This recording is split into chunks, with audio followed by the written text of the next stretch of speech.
Hi, I'm David Gerard and this is Pivot to AI, coming to you daily. Today we run Google's Veo 3 video generator through its paces. I say we about Pivot to AI a lot. It's me, but it's also a ton of you lovely people helping me here. Please keep sending in your tips and ideas. One really helpful guy is Aaron Peterson, who does stuff as Shikunin Studio. He's a long-time friend of the pod, as they say. He's been very helpful for my work for years, since the crypto days. Aaron is a media production professional. He's quite into generative AI, as it happens. He's one of the people who actually experiment with models at home, test this stuff at home and in the cloud for a couple of years now, especially images and video. But he also does photo and video for money. He knows what professional quality is and what it is not, and he's had a gutful of the lying chatbot fans on LinkedIn, especially when they lie that you can do professional work with the video generators, because you just can't. So Google's Veo 3 is the new hype beast of generated video. There's a ton of overnight AI experts saying this thing will definitely replace real production tomorrow. Actors are gone. Directors are gone. These are the same guys who were metaverse and Web3 experts a few years ago, and before that they were timeshare salesmen. And it's just false. Veo's output is defective in all sorts of ways. It looks good on the surface, it really is an impressive demo, until you think for 2 seconds about what you just saw, and you realize everything that's weird and wrong with it. And you watch again, and you see more stuff wrong with it. And all the stuff that's wrong with it is the sort of errors you always get with generative AI. It doesn't know things. It can't keep track of things. It loses track over 7 seconds. When AI boosters tell you that video generators will replace human actors any moment, they are lying. So Aaron is doing a project on LinkedIn, link in the show notes, where he runs Google Veo on one prompt every day. He's doing this for a month. It's been a week now, so here's a roundup. How good is Google Veo really? Here's day one. The prompt is, quote, "Old Japanese man driving a cab. In the back seat are a smartly dressed Korean couple. The camera angle is through the front windshield of the cab. In the background we see city streets and traffic. The sun is shining." Look how beautiful the city is today. It really is. I'm glad we came. So you can see that's a very slick demo. It looks nice, but how does it measure up for following instructions? Aaron says, quote, "The result was a young woman driving the car, the old man in the passenger seat, and 2 people in the back seat. That's the wrong order and number of people in the car. They also started speaking. I did not request for them to speak. In filmmaking, a director's instructions cannot be ignored like this, otherwise it is a waste of time and money. What if I burn through all of my monthly credits trying to get this one shot right and Veo never gets it right? Now you understand why others do not share their prompts and why they stick to making fake trailers." Unquote. We're going to see that sort of thing a lot in this video. Veo simply cannot follow direction. It makes up something plausible that looks good on the surface, but it isn't what you asked for. Here's day 2. The prompt is 8 very different people waiting for a bus at a bus stop. Summer weather, medium close-up, straight-on shot, still camera. The people do not speak, but they do random things while they wait, such as read a book, look around, check the time on their watch, glance at each other, or yawn.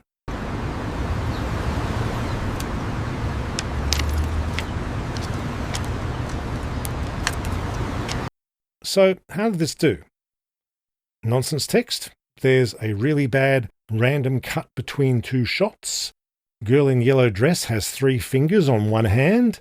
Face warps. Woman staring at the poster quickly transforms into a young man with a warped face and a thick blue bracelet that morphs into a watch. A magic trick with 2 water bottles appearing out of nowhere. For day 3, let's try the classics. The prompt is, quote, "A scene from Shakespeare's Julius Caesar. Brutus murdering Julius Caesar." Alternately, quote, Brutus stabbing Julius Caesar to death, unquote. This is to test how censored Veo is. It doesn't like violence. Veo does not want to show Brutus stabbing Caesar through the body and refuses to depict gore. So we have these generated scenes of Caesar being killed by a tap to the shoulder. In one result, Caesar fell dying and got straight back up, as if nothing had happened. Et tu, brute? Then fall, Caesar. Et tu, brute? Then fall, Caesar. Your typical video generator demo is a trailer for an imaginary action movie. Aaron notices, quote, "They depict characters holding weapons, but they will cut out the actual parts of the action, showing the impact of those weapons," unquote. And we see that in the Shakespeare example. For day 4, we all know what highly stylized sports ads look like, and Veo has those ads in its training. Our prompt is, quote, "A British soccer match. Light rain. A Liverpool player heads the ball into the goal after it is crossed to him. Photorealistic. Live footage," unquote. The results were terrible. The players' faces are mashed up, the names on their shirts are nonsense text, and Veo seems to think that soccer and basketball are the same game. Check this out.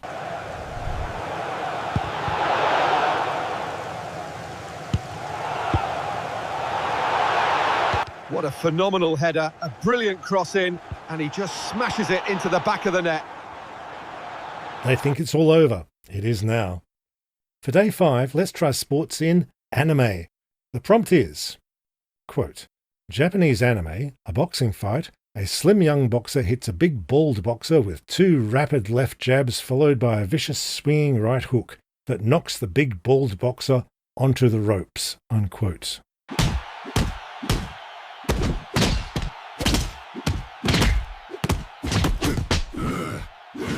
Take this! And that! Now, the final blow!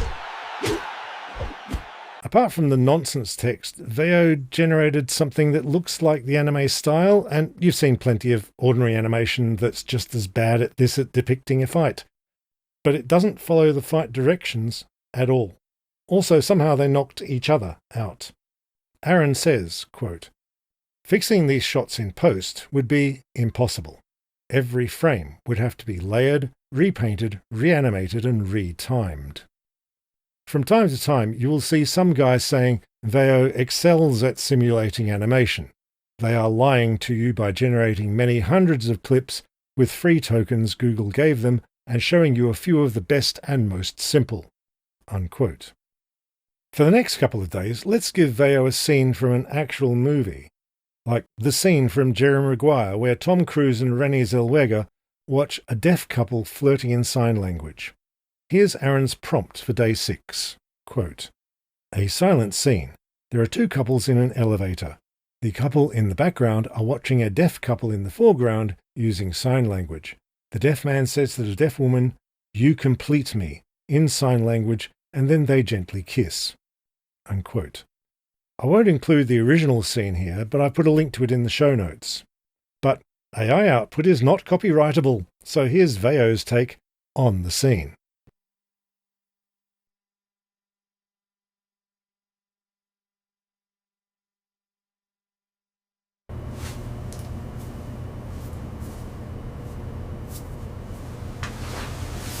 The gentle kiss looks like a gentle kiss. Veo fails on the details because Gen AI always fails on details. The hands warp weirdly. The sign language is nonsense. It isn't any sign language. But also, what weird depictions of the space? How big is this elevator? And who stands in a lift with their back to the door? Why are there people watching this couple like they're the audience at a show? For day 7, let's try action movies again. Remember that Veo won't even depict the violence in Shakespeare. Aaron says, quote, "Today we're remaking a famous scene from Michael Mann's Collateral. It's the briefcase scene where Tom Cruise's character Vincent takes down 2 armed robbers who stole his briefcase. unquote. Aaron puts in a very long prompt, which I'm not going to read out, but it goes through the action in detail, step by step. The original, which I've linked again in the show notes, is very short and sharp. He just kills these two guys. Blam. It's a really shocking and striking piece of film. It's very effective. Veo 3 makes a weird Three Stooges comedy scene. Watch how the gun disappears and reappears like magic.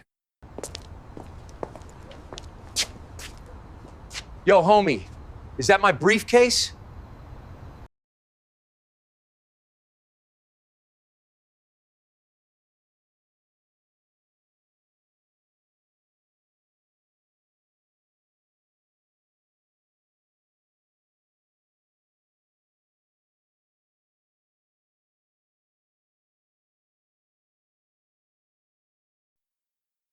Isn't that spectacular? You might do something with that, but not an action movie.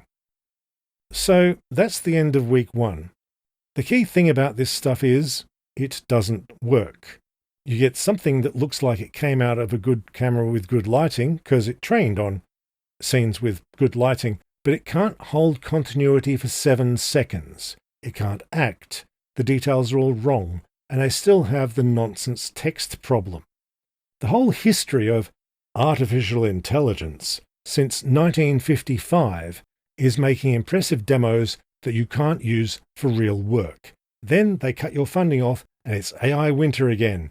AI video generators are the same. They're toys. You can make cool little scenes in a super limited way, but they have the same problem they had when OpenAI released Sora. And they'll keep having these problems as long as you're just training a transformer on video clips and you're not doing anything with the actual structure of telling a visual story or the way that human anatomy works or any of that, because that's how you make a story that's halfway convincing. But David, Aaron, it'll be better next year, you Luddites. Well, there's no reason to think that. Aaron says, quote, "It's no better than what generative AI models were producing a year ago.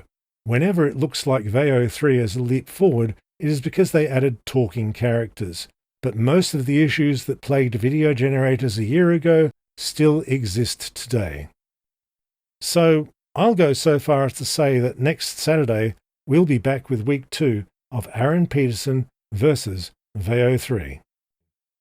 Thanks for tuning in to Pivot to AI, coming to you daily. Please do hit like and subscribe, leave a podcast review, and this work is funded by you, my dear viewers. So if you can go to the Patreon on the show notes and put in $5, it helps keep me doing this. Thank you all, and bye for now.